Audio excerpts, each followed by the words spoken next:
अस्सलाम वालेकुम दोस्तों, मेरा नाम नुमान है और आप देख रहे हैं चैनल नुमान गुजर। और दोस्तों मैं आज बहुत खुश हूँ, आज मैं दोस्तों बहुत खुश हूँ क्योंकि आज हमने अपने चैनल पर 500 सब्सक्राइबर जो है वो कंप्लीट कर लिए हैं। दोस्तों आप लोगों ने मुझे इतना सपोर्ट दिया, इतना आप लोगों ने मुझे प्यार दिया, मैं आपका बहुत बहुत शुक्रिया अदा करना चाहता हूँ। आप लोगों की वजह से मैं अपने चैनल पर पहले 5 सब्सक्राइबर्स जो है वो कंप्लीट कर पाया हूँ। अगर आप लोगों का प्यार मेरे साथ ना होता तो मैं 500 सब्सक्राइबर्स तक नहीं पहुंच पाता।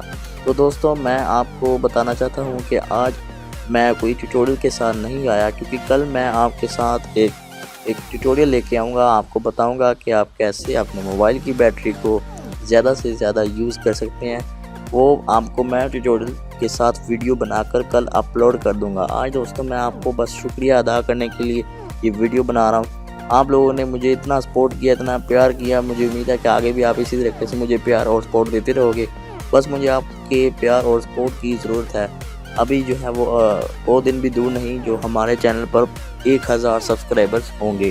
तो इंशाल्लाह ताला हमारे चैनल पर जो है 1 लाख सब्सक्राइबर भी हो जाएंगे। तो दोस्तों फाइनली थैंक्स फॉर वॉचिंग। मिलता है अगली नेक्स्ट वीडियो में। अपना बहुत सारा ख्याल रखिए, मुझे दुआ में याद रखिए। अल्लाह हाफ़िज़।